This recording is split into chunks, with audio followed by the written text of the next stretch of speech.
Laptop பாருங்க, ஸ்க்ரீனில் வந்து இந்த மாதிரியான வார்னிங் கொடுத்துட்டு எரரிங் காமிக்குது. திடீர்னு பார்த்தீங்கன்னா கலர்ஸ் ஆகும், திடீர்னு பிளாக் அண்ட் ஒயிட் மாதிரி மாறும். நீங்கள் என்ன ட்ரை பண்ணீங்கனாலுமே வார்னிங்கோட தான் நிற்கும்.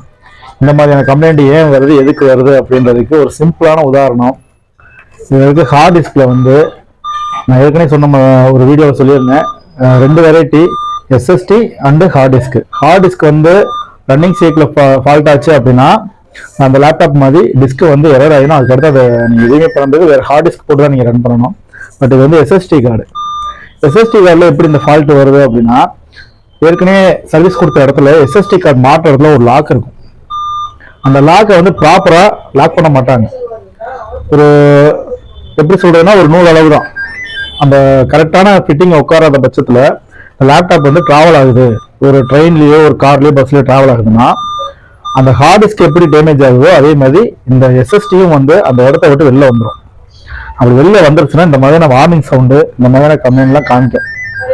எஸ்எஸ்டி கார்டு உடஞ்சிருந்துச்சு அப்படின்னா நீங்கள் எஸ்எஸ்டி கார்டு மாத்திர மாதிரி இருக்கும்.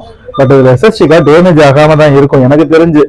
ஏன்னா அந்த லாக் இல்லாதனால எஸ்எஸ்டி கார்டு அந்த இடத்த விட்டு வெளியே வந்துருச்சு. அதுக்கு தான் வார்னிங் காமிக்குது. அதாவது ஹார்ட் டிஸ்க் இல்லை, உள்ள செக் பண்ணுங்க அப்படின்ற வார்னிங்கை உங்களுக்கு கொடுத்துக்கிட்டே இருக்கும். இது எப்படி சால்வ் பண்றது அப்படின்னா, பேக் கவரை ரிலீஸ் பண்ணிட்டு எஸ்எஸ்டி கார்டு எடுத்துட்டு க்ளீன் பண்ணிட்டு திருப்பி லாக் பண்ணீங்கன்னா போதும். உங்களுக்கு இப்போ நான் காமிக்கிறேன் பாருங்க.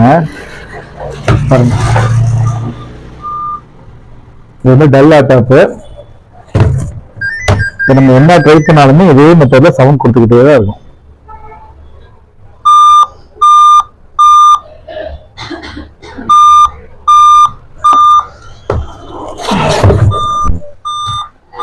இதை நான் ஓப்பன் பண்ணிட்டு உங்களுக்கு என்ன மெத்தட்ன்றதை காமிக்கிறேன் பாருங்க.